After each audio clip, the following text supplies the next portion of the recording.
Bonjour, bienvenue dans mes lubies. Aujourd'hui, on revient en mode tracteur. J'ai encore beaucoup de projets à ce niveau-là. Puis, je fais partie d'un groupe Facebook des tracteurs compacts du Québec. Puis, je me rends compte que les gens, première chose qu'ils font, ils viennent puis ils disent « OK, qu'est-ce que vous pensez de tel tracteur? Ben, je veux l'acheter. » Il y a beaucoup de gens qui magasinent, qui veulent savoir si c'est le bon choix qu'ils font et tout ça. Fait que je me suis dit que je prendrais un peu de temps pour peut-être parler, appelons ça un guide d'achat de tracteurs compacts et sous-compacts. Peut-être vous partager un peu, appelons ça la sagesse collective. J'ai lu beaucoup, j'ai regardé beaucoup de vidéos. Il y en a beaucoup évidemment en anglais. Fait que je me suis dit, tiens, peut-être c'est pertinent de faire une vidéo en français là-dessus. Parlons d'un guide d'achat de tracteurs compacts. Bon, première des choses, malgré la photo d'introduction aux vidéos, vous voyez mon tracteur, un beau vert, un John Deere. Je suis pas ici pour vous vendre un John Deere. Je vais par exemple vous expliquer à travers un peu ma démarche à moi, peut-être les considérations que vous devriez avoir dans votre choix pour être sûr que vous faites le bon choix pour répondre à vos besoins. Euh, Justement, la première chose dans votre achat, la première question que les gens posent, c'est tout le temps, est-ce que telle marque, c'est une bonne marque? Est-ce que Kioti, c'est une bonne marque? Est-ce que LS, c'est une bonne marque? Est-ce que John Deere, Kubota, c'est meilleur? C'est comme n'importe quoi. Même chose pour les camions. Il y a des fans de Ford, il y a des fans de GM, il y a des fans de Dodge. Et ça, il va toujours y en avoir. Si votre couleur est orange, tant mieux pour vous. Puis assurez-vous de vous acheter un orange, sinon vous allez être déçu. Puis c'est bien correct. Mais de façon générale, la question, c'est une bonne marque? C'est pas nécessairement la bonne question à poser. Euh, Cependant, il y a quelques marques qui sont plus implantées au Québec depuis plus longtemps. Puis, ben, contrairement aux États-Unis où ils sont très made in America, puis c'est ça qui est la chose la plus importante. De façon générale, au Québec, je crois que les gens sont plus ouverts à des produits faits au Japon, en Corée, peu importe, ou au Canada. Mais au Canada, on en fabrique très peu des tracteurs. Donc, quand vous magasinez la marque, c'est plus une question de disponibilité de pièces. Moi, j'ai choisi un John Deere, c'est mon choix, parce que je sais que c'est plate, mais c'est eux qui ont le plus de concessionnaires au Québec. Avec Kubota, John Deere, c'est pas mal eux qui ont le marché. Ils sont là, ils sont implantés depuis longtemps. Ça va-tu vraiment faire une différence si dans 5 ans, j'ai une pièce qui brise? Est-ce qu'il y a plus de chances qu'ils en ont en stock? Je pense que oui. Fait que c'est un peu là-dessus que je mise. Deuxième question. La chose que vous devriez vraiment vous poser, c'est avec qui vous voulez faire affaire. Fait que appelez les concessionnaires, faites le tour, magasiner, ça vaut la peine, c'est une grosse dépense. Puis vous allez savoir s'ils répondent bien au téléphone, s'ils font des retours d'appel rapidement, surtout dans un contexte où ils ont quelque chose à vous vendre, puis quelque chose de dispendieux à vous vendre. S'ils ne retournent pas leur appel, ça regarde pas bien dans un contexte où vous voulez faire, vous avez un problème avec votre tracteur puis vous voulez le faire réparer. Si déjà à l'étape de la vente où normalement ils devraient vous courir après, ils sont pas là, ben au service, ça veut pas dire que c'est pas le cas, mais ça regarde mal. Donc, prenez le temps, parlez aux gérants de service, parlez aux gens, appelez, regardez c'est quoi le potentiel. Si vous êtes game, demandez-leur de visiter le département des pièces. Demandez-leur c'est quoi leur politique. Est-ce qu'ils gardent X montant de pièces? Est-ce que c'est juste répandu dans leur chaîne? Comment ils fonctionnent au niveau de l'approvisionnement des pièces? Donc, première chose, la marque, pas important. Deux, c'est plus avec quel concessionnaire vous voulez faire affaire. Il y en a-t-il un qui est près de chez vous? Est-ce qu'ils ont des équipes mobiles qui se déplacent pour faire le service en cas de problème? Fait que ça, c'est des bonnes questions à poser. C'est des choses qui peuvent vous sauver bien du trouble dans le futur. Bon. Deuxième, je vais dire, mauvaise question à poser, c'est 25 HP, c'est-tu assez? La question à vous poser, c'est plus quelle utilisation vous allez en faire. Souvent, les HP, ben, pour des questions pour des questions de contrôle des émissions de gaz, pour la question d'écologie, beaucoup de fabricants vont essayer de faire des modèles en bas de 25 HP parce qu'ils ont moins de besoin de traitement après combustion pour que ce soit écologique. Donc, on est habitué de marcher en force, de marcher en grosseur, de marcher en... Puis dans le cas des tracteurs compacts et sous-compacts, posez-vous plus la question quelle utilisation vous voulez faire. C'est quoi le gros de la job? Si tout ce que vous voulez, c'est déneiger votre entrée, ben franchement, tous les tracteurs sous-compacts sont capables de le faire. Même des tracteurs à gazon bien équipés vont le faire. Fait que c'est plus, y a-t-il d'autres choses que vous voulez faire avec? qu'est-ce que vous allez lever avec, qu'est-ce que vous allez travailler, qu'est-ce que vous devez pousser. Allez-vous tout le temps être en train de travailler dans du gravier parce que vous faites l'entretien de longs chemins, ce genre de choses-là? Allez-vous travailler un grand jardin, un terrain pour faire un petit peu de jardinage ou un petit peu d'agriculture? Est-ce que vous avez des bio à travailler beaucoup sur bois de bois parce que vous avez à déboiser? Est-ce que vous avez des champs à couper? Est-ce que vous avez 3 arcs de gazon à couper? Posez-vous plus ces questions-là parce que c'est plus ça qui vont vous dire vraiment les capacités techniques que vous allez avoir de besoin pour répondre, pour être capable de faire ces tâches-là de façon efficiente et sécuritaire. Je me ramène à mon cas. Le 10-25R, je vous dirais, c'est peut-être le Kleenex du tracteur. C'est un tracteur très, très vendu, très populaire. Pour mon utilisation, j'ai un terrain, vous l'avez peut-être vu dans d'autres vidéos, j'ai un terrain accidenté, beaucoup de roches, beaucoup d'arbres, beaucoup de souches, des chemins un peu inégaux. Fait que déjà là, un tracteur, c'est pas l'idéal parce que c'est mieux sur un terrain plat, mais certainement des petits trous, il y avait pour moi pas assez de dégagement en termes de hauteur pour être sécuritaire sur mon terrain. Donc même en le travaillant, même en enlevant la roche des souches, des choses comme ça, c'était plus à risque. Fait que je suis allé avec le 20-25R, qui est très similaire au 10-25R, mais sur des plus grosses roues essentiellement, sur un plus gros frame. C'est plus la grosseur du frame, la grosseur du tracteur lui-même, qui typiquement va avoir une incidence sur la force de lever, parce que plus un tracteur est pesant, plus il est capable de lever. C'est bizarre de même, mais c'est souvent ça. Fait que pour un même 25 HP, si le frame est plus gros, bien souvent le loader, le chargeur en avant, va être aussi proportionnel, donc va être capable de lever plus. La force, la capacité de lever du chargeur peut être aussi quelque chose de très important pour vous. Dans mon cas, ça l'était plus ou moins parce que je sais que je vais travailler avec de la terre, avec des bio, des choses comme ça, de la bûche, des choses comme ça. Fait que j'avais pas besoin de quelque chose d'extrêmement fort. Je sais que mon 20-25R lève à peu près 1000 livres, entre 900 et 1000 livres, qui pour moi me semblait suffisant. Je vais vous dire avec le temps si c'était le cas. Certaines utilisations, comme par exemple, si vous voulez des fourches à palettes, puis vous pensez que vous allez déplacer beaucoup de palettes avec ben du bois, de la roche, des choses très pesantes, ben oui, c'est quelque chose qui peut être très important. Fait que si vous avez d'options entre deux concessionnaires, deux marques, deux produits similaires, puis qu'il y en a un qui a une force de levée beaucoup plus forte, ben pensez-y, ça peut être un élément très important dans votre choix. Ça peut être quelque chose qui fait une grosse différence dans le choix final. Donc, troisième élément. Là, on est vraiment dans le crunch. C'est quoi la capacité?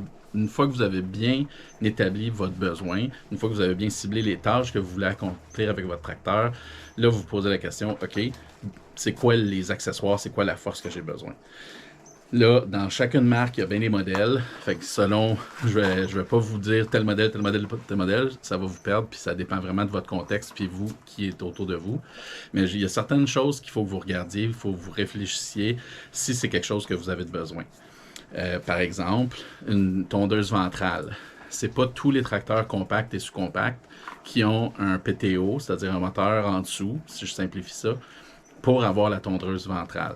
Fait que si c'est quelque chose qui est important pour vous, si c'est quelque chose que vous allez faire, assurez-vous que le modèle que vous avez, ben, qui est disponible, parce que des fois, c'est pas de base, mais c'est disponible en option. Fait qu'il faut que vous assuriez que vous pensez au coût d'achat pour cet équipement-là. De la même façon que le PTO central, ben, une cabine. Il y a bien des modèles que oui, il y a une cabine. Puis des fois, c'est pas la cabine qu'on pense, c'est une cabine aftermarket, comme on dit, fait qu'ils sont fabriqués par d'autres compagnies, des tierces parties, qui vont rajouter dessus. Rien de mal à ça, c'est très pratique, c'est souvent moins dispendieux que les cabines qui sont vendues par les concessionnaires, par les fabricants. Sauf que souvent, l'intégration de ces cabines-là est un peu moins bonne. Puis il n'y aura peut-être pas toutes les options de chauffage, air climatisé et compagnie. Alors que des cabines qui sont faites par le fabricant, ils vont être vraiment plus vraiment moulées aux formes du tracteur, donc un peu mieux sonorisées, certainement mieux ventilées et tout ça. Donc, une considération, c'est regarder est-ce que c'est des choses qui sont importantes pour vous. Donc, on parle de PTO central, on parle de cabine, on parle de, évidemment, un chargeur. Souvent, c'est une erreur que les gens font, je crois, qui est d'acheter des tracteurs compacts comme ça sans le chargeur. C'est vrai que c'est cher. C'est vrai que ça ajoute beaucoup au prix. Puis peut-être que vous vous dites, ah, moi je veux juste déneiger, ou moi je l'utiliserai probablement pas, ou je veux surtout tirer je sais pas moi, un équipement pour un rotoculteur, des choses comme ça. Ça va faire beaucoup d'évaluer le tracteur. Ça va être plus difficile à vendre. Des tracteurs usagés, quand vous allez vouloir vous en défaire plus tard, tracteurs usagés sans le chargeur, c'est plus difficile à vendre. Puis, fait que cet argent-là que vous payez initialement, vous le récupérez en bout de piste parce que ça va se vendre pour meilleur prix et plus rapidement. Un autre élément important, quelque chose qui est souvent il est souvent inclus maintenant, c'est presque rendu la norme, presque toutes les marques en ont, puis c'est inclus de base, mais assurez-vous, parce que certaines marques des fois ne l'ont pas de base, d'avoir des quick attach sur votre chargeur en avant. Souvent, bon, dans le cas de John Deere, ils ont leur propre système, fait que la majorité des fabricants sont habitués, étant donné que John Deere est très répandu, ben, ils vont avoir des accessoires pour le John Deere Quick Attach, pardon. Le JDQA, ou celui qui est très répandu, qui est plus universel, c'est le Skid Steer Quick Attach. Donc, des attaches à Skid Steer. Fait que c'est 2 manettes de chaque côté avec vraiment pas des manettes, là, mais des poignées qui vous permettent d'attacher les attaches comme par exemple le bucket sur votre chargeur en avant. La raison pourquoi c'est bien important, c'est bien pratique. C'est moindrement que vous avez un autre accessoire en avant, comme un grappin par exemple, ou un autre genre de bucket, ou une gratte, ou des palettes, des fourches à palettes par exemple. Tout ça, ben, si à chaque fois vous avez des pins à défaire, ben franchement, ça va faire en sorte que vous l'utiliserez juste pas parce que c'est trop de trouble à changer. En tout cas, moi, c'est comme ça que je le vis. Fait que j'aime mieux avoir un quick attach. Le backhoe, c'est très attrayant aussi. C'est quelque chose que les premiers acheteurs de tracteurs compacts, ils veulent un backhoe, veulent une petite rétrocaveuse en arrière du tracteur. Encore là, il y en a dans le aftermarket, il y en a d'autres marques qu'on peut acheter par après, mais encore là, c'est pas intégré directement au frame du tracteur de la même façon, de façon aussi solide. Donc, si c'est quelque chose que vous pensez que vous allez utiliser, ça vaut la peine de l'acheter selon moi. Puis ça vaut la peine aussi parce que vous allez récupérer cet argent-là et dans la valeur de revente également. Mais encore là, c'est des gros montants. Fait que ça se peut que vous disiez, bon, je vais prendre ma chance, on ne l'achètera pas parce que c'est quand même je sais pas moi, un 8 à 12 000 $, dépendamment du modèle. C'est comme ça. Fait que ça se comprend aussi. Il y a juste vous qui êtes en mesure de juger de votre besoin. Bon, on a parlé de backhoe, on a parlé de cabine, on a parlé de PTO ventral, on a parlé de chargeur. Quoi d'autre? Dans votre décision, l'hydraulique du tracteur est très importante parce que c'est ça qui va venir vous rendre votre équipement plus flexible, plus versatile, plus capable d'utiliser différentes attaches, différents impléments. Fait que c'est très important d'au moins se poser la question lors de l'achat du tracteur par rapport à ses capacités hydrauliques.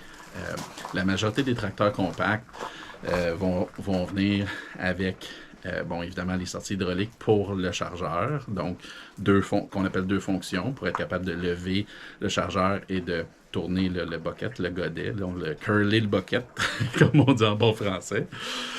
Si jamais vous voulez un grappin hydraulique, qui est super le fun pour manipuler des billots, des racines, de la feuille, de la branche, ben avoir une 3e sortie hydraulique à l'avant, ça peut être très pratique.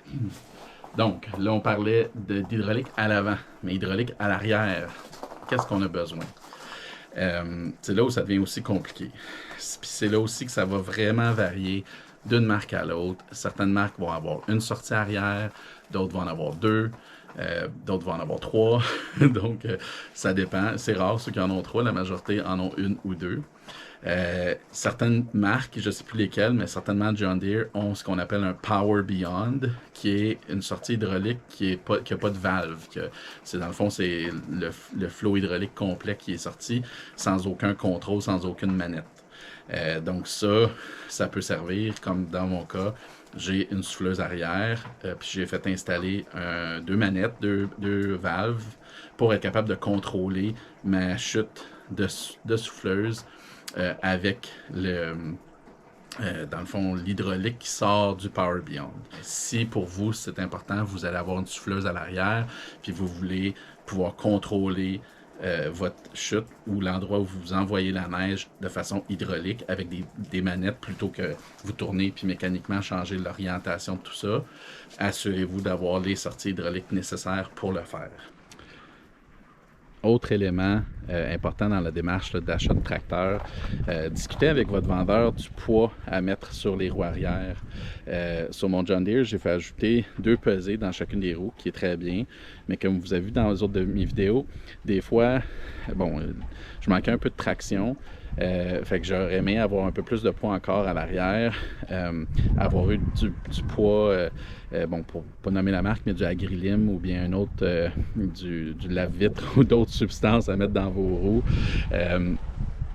Posez la question à votre vendeur, qu'est-ce que lui il suggère, qu'est-ce que lui il vend, puis c'est quelque chose qui est intéressant de penser dès le début, parce que si vous voulez le faire après, c'est plus de coûts parce qu'il faut renvoyer le tracteur ou envoyer les roues, en tout cas, c'est un peu plus de trouble. Un point à ne pas négliger, quelque chose qui est quand même important, c'est l'ergonomie du tracteur. Comme n'importe quoi, moi je fais 300 livres, 6 pieds de haut, ben ça me prend de l'espace. Fait que là, avec mon tracteur, avec mon John Deere, je suis super confortable, le siège est très bien, les accoutoirs c'est super bien, ma main arrive juste parfait au levier pour le bucket, pour le chargeur. Fait que de façon générale, il est excellent. Il y a le piton des lumières, je me pète le genou dedans constamment. Fait que ça, il va falloir que je trouve quelque chose, une façon de m'arranger. Mais bon, ça n'aurait pas changé mon choix parce que c'est tous les autres facteurs que je vous ai parlé jusqu'à maintenant qui étaient plus importants pour moi. Mais quand même, essayez-le. C'est pas tout le temps possible. On est dans un drôle de marché présentement où est-ce que les concessionnaires n'ont pas tous les modèles dans le cours. Fait que ça aussi, moi j'étais un peu game parce que j'ai regardé à peu près toutes les vidéos qui existent, puis j'ai regardé des vidéos de gens de ma grandeur, ma grosseur, qui s'assoyaient dessus, puis j'analysais comment ils s'installaient. Fait que c'était un peu ma lubie, mes obsessions ont fait en sorte que j'étais confiant dans mon choix, même si je ne l'avais pas essayé. Je l'ai essayé à l'aveuglette. Je l'ai acheté à l'aveuglette. Mais considérant que c'est un gros achat, puis si vous voulez être certain, si vous êtes plus petit, plus grand, plus gros comme moi, ben ça vaut la peine, asseyez-vous dedans parce que être assis tout croche pendant des années, avoir payé, puis d'après avoir payé ces montants-là, c'est pas le fun. Un des éléments que c'est important de parler, puis qui est vraiment pas négligeable, c'est le volet financier. Il y a des marques qui ont des meilleures garanties. Fait que ça, déjà là, si ça peut vous sauver des troubles dans le futur, d'avoir à débourser pour des réparations, ben ça vaut la peine, dans le fond, de considérer les marques qui ont des meilleures garanties. C'est définitivement quelque chose à penser. Et l'autre chose, c'est penser à la valeur de revente. Comme je vous disais, c'est des équipements qui gardent quand même très bien leur valeur, comparativement à des voitures ou d'autres choses. Ça déprécie, mais moins qu'une voiture. Donc, c'est quelque chose là, que c'est des investissements. C'est des investissements plutôt que d'une dépense pure.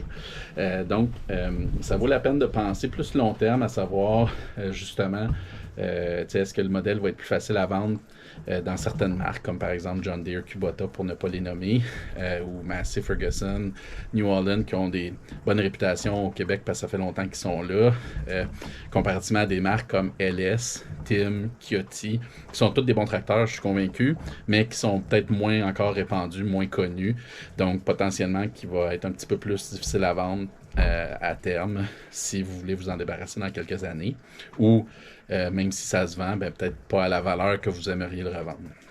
Donc, c'est un élément à considérer. Le retour en investissement, c'est-à-dire des économies potentielles que vous pouvez faire à avoir un tracteur. Par exemple, le déneigement. Moi, ça me coûtait, avec les taxes, ça me coûtait autour de 800$ par année me faire déneiger par quelqu'un. Ben à ce prix-là, ben ok, ça me fait juste un paiement mensuel sur mon tracteur par année, mais c'est ça. C'est un endroit où j'ai sauvé de l'argent parce que je le fais moi-même. J'ai fait préparer un terrain pour une piscine l'été dernier. Ben il a fallu que je fasse venir quelqu'un avec une pelle 2 jours. À 1000$ à peu près par journée. Puis là, j'aurais eu besoin d'une 3e journée, puis j'ai plein d'autres travaux. Ben c'est des 1000 que maintenant, je vais être capable de le faire moi-même. Puis on s'entend, je vais le faire avec plaisir. C'est un beau jouet, c'est un outil, mais on s'entend que ça va être le fun. Donc, c'est un retour en investissement. Fait que tous ces sous-là que je sauve, ben ça vient se mettre en contrepartie de la dépréciation. Fait qu'au bout de l'année, au bout de 5 ans, 6 ans, 7 ans que je vais avoir pris pour le payer, ben la valeur que je vais avoir pour le tracteur, ça va être dans mes poches, puis je vais avoir économisé dans le fond la dépréciation, juste le fait d'avoir le tracteur et de faire les travaux moi-même. Donc, pour le volet financier, c'est peut-être aussi un argument pour aider à convaincre votre douce moitié ou convaincre votre banquier, peu importe. Ben, pensez-y aussi, ça vaut la peine. Oui, on se gâte, oui, c'est des jouets, mais c'est aussi des outils, puis ça peut être une source d'économie, pour ne pas dire de revenus. Donc, pour conclure cette vidéo-ci, je vous encourage à vous abonner à ma chaîne. Je sais que c'est très YouTuber de dire click subscribe and like, mais c'est important. J'aimerais ça, avoir plus de gens, être capable de partager tout ça avec le plus de gens possible. C'est le but d'avoir une chaîne YouTube. Fait que s'il vous plaît, si c'est quelque chose qui est un contenu qui vous intéresse, abonnez-vous. Puis il y a beaucoup de contenu qui s'en vient, beaucoup de vidéos. Là, j'ai pris une petite pause pour des raisons personnelles, mais je recommence à en faire plus régulièrement. Je suis vraiment en démarrage d'entreprise, donc je vais parler beaucoup de ma démarche. Je vais parler d'assurance, je vais parler de permis, je vais parler de comment est-ce que je m'organise pour être en loi et tout ça. Fait que c'est une vidéo qui s'en vient là-dessus. Moi et ma conjointe, on a beaucoup de projets sur le terrain. La prochaine vidéo, on va parler d'érable parce que une de mes lubies soudaines, j'ai décidé, tiens, on va entailler des érables cette année. Là, c'est le printemps, comme vous pouvez voir, le beau temps sort, fait que les érables commencent à couler. Fait que je vais avoir quelques vidéos là-dessus aussi. Beaucoup de projets avec le tracteur. J'ai aussi beaucoup d'équipements qui s'en viennent par rapport à ma business. Puis souvent, si c'est des choses qui vous intéressent, si vous aimez les tracteurs, ben, vous allez sûrement être intéressé. Puis, je vais être aussi, à un moment donné, ma capacité financière a frappé son mur. C'est-à-dire que j'ai acheté tout ce que je pouvais acheter. Mais avec ma business, je vais avoir beaucoup de projets. Puis, je vais vouloir évaluer beaucoup de produits aussi avant de les acheter. Fait que je vais essayer de faire des comparaisons. Je vais en louer, je vais essayer de contacter des fabricants, voir s'ils sont ouverts à faire des comparaisons de produits. Puis oui, je me cache pas, si ça m'amène à des achats, à avoir des bons prix, tout ça, en faisant un peu de la publicité pour ces compagnies-là, ben tant mieux pour moi, puis tant mieux pour vous, parce que vous allez avoir plus d'informations puis des bases de comparaison. Donc, j'ai seulement que, pendant que je m'enregistre présentement, j'ai une trentaine de gens, 35 personnes qui sont abonnés à ma chaîne. Fait que je suis pas une méga star avec 60 000 abonnés. Mais quand même, j'espère grossir ma chaîne. Puis j'espère que l'information que je vous donne va vous servir. Pour l'instant, il n'y a pas personne qui me paye. Tout ce que j'ai acheté, j'ai payé le plein prix. J'ai un très bon lien avec mon concessionnaire JLD Lagu, pardon. J'ai de la famille Lagueux, fait que ça sort tout le temps comme ça. JLD Lagu, concessionnaire à Saint-Agathe-des-Monts. Super bon lien avec Frédéric, mon conseiller là-bas, que vous avez vu dans d'autres de mes vidéos. Donc, je vais en parler souvent. Je suis très fier de mon John Deere, mais je suis pas attaché à une marque. Là. Si j'avais pu l'avoir mauve, j'aurais bien aimé ça. Il fallait pas qu'il soit vert, absolument, mon tracteur. Donc, c'est ça, fait que je parle, mais j'étais en train de dire, comme vous pouvez voir, j'aime ça jaser, et ma batterie de caméra m'a rappelé que oui, tu jases beaucoup trop, Valérie. Que j'arrête ma vidéo maintenant. Merci d'avoir regardé.